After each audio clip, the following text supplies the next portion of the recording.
नाज़रीन, ज़िले ठटे में बरसातुनि वॾी तबाही मचाए छॾी आहे। ज़िले अंदर केतिराई ॻोठ बरसाती पाणीअ जी लपेट में अची विया। बरसात मुतासिर केतिराई ख़ानदान बेयारो मददगार बणियल आहिनि। वधीक तफ़सील ठटे खां तनवीर ख़ास केली खां मालूम कयूं था। जी बिल्कुल, इन वक्त मकली में मौजूद आहियां। इन वक्त ज़िले ठटे अंदर पवंदड़ सावणी बरसातन का पोइ केतिराई इलाइक़ा जेका आहिनि उहे मुतासिर थिया आहिनि। हिन वक्त जेको आहे सो गुलामुला तालको साकरो में लगंदड़ जेका इलाइक़ा आहिनि उहे समूरा इन वक्त बरसात में मुतासिर थिया आहिनि, जंहिंमें गुलामुला जी जेकी देह आहे नाइकी उहा बि सख़्तु मुतासिर थी आहे।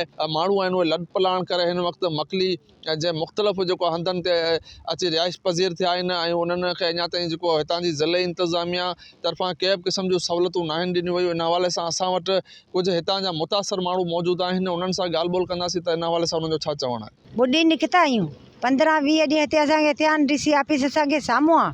असांखे माना अञा हिते का चीज़ न मिली आहे। दुनिया खे माना राशन मिलियो आहे, मच्छरदानी मिलियूं आहिनि। असांजी कंहिं बि सार संभाल न लधी आहे। असीं ग़रीब मिसकिन आहियूं। ऐं रनज़ाल आहियां, बच्चनि सां गॾिजी माना हिते माना हिन पथरी ते आहियूं। बच्चा वठी माना सिर खणी भॼी आहियां। असीं शहर गुलामुला जा आहियूं। तमामु असां वटि बरसातियूं वॾियूं पयूं आहिनि, ॿोॾि थी वई आहे। असीं ॿुॾी आहियूं। असांजे कंहिं ऑफिसर कंहिं बि हिते असांजी सार न लधी आहे। असांजा बच्चा, असांजा नंढड़ा ॿार, असीं बेवा थी न बर में अची किरिया आहियूं।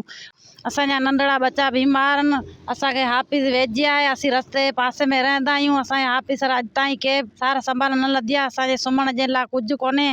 असीं उन भरनि में मैदाननि में नंढड़ा बच्चा खणी अची हिते तरसिया आहियूं। असांखे खाइण पीअण लाइ कुझु कोन्हे। असांखे विझण जे लाइ कुझु कोन्हे। असांखे 20 ॾींहं त थी विया आहिनि। इन विच में असांजे माण्हू कंहिं बि सार संभाल न लधी आहे। असीं इन विच में के असांखे 3 ॾींहं बि थियो वञनि, असांखे 2 ॾींहं बि थियो वञनि, असांजा नंढड़ा बच्चा ईअं ई पिया तड़फनि। असांजे कंहिं माण्हू सार अॼु ताईं न लधी आहे। मसइलो इहो ई आहे त असांजो ॻोठु ॿुॾी वियो आहे। पोइ असीं बचा वठी हिते जबल ते आया आहियूं। कुझु न कुझु असांखे सरकार ॾे।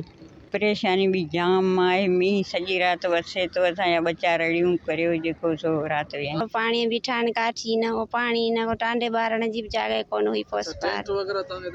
टेंट वग़ैरह कुझु बि कोन मिलियो। मच्छरनि में पिया आहिनि। पोइ गंदियुनि में वेड़े वेठा हूंदा आहियूं। सॼी राति निंड फिटायो वेठा हूंदा आहियूं। पोइ छा करियूं। असांखे का बि सहूलियत कोन ॾिनो। असांजे हेठिएं इलाइक़े में ॻोठ आहे, हुन में न को रोड, न को रस्तो, न को स्कूल, न को पाणी पीअण जो। तव्हां हितां जे मुतासिर ॻोठाणनि जूं तव्हां ॻाल्हियूं ॿुधियूं। उहे हिन वक़्तु जेके आहिनि मुतासिर जेके माण्हू आहिनि उहे तालके घोड़ाबाड़ी जे इलाइक़नि खां लॾ पलाण करे हिन वक़्तु मकली ते पहुतल आहिनि, जिते ज़िले इंतिज़ामिया जो हेडक्वार्टर पिणु मौजूदु आहे। पर हितां जे इंतिज़ामिया या हुतां जे चूंडियल नुमाइंदनि या मज़कूरा तालके जे MP या हितां जी हुकूमत सिंध के बि क़िस्म जी ही पीरसन अमल असां सां गॾु मौजूदु आहे। हे भेनरूं असां सां गॾु मौजूदु आहिनि। न इन्हनि जी का सार लधी आहे। इन खां अलावा बि हिते केतिरा ई जेका अहिड़ा कचा घर जेका हुतां लॾ पलाण करे हिते जी रिहाइश पज़ीर थिया आहिनि, उन्हनि जी बि तव्हां ॻाल्हियूं ॿुधियूं। हुननि सिंध सरकार खां इहो मुतालबो कयो आहे त फौरी तौर ते संदन सहायता कई वञे, खेनि राशन, टेंट ऐं मच्छरदानियूं ॾेई संदन परेशानी ख़तमु कई वञे। कैमरामैन दानिश कासकेली सां गॾु तनवीर कासकेली, SSTV न्यूज़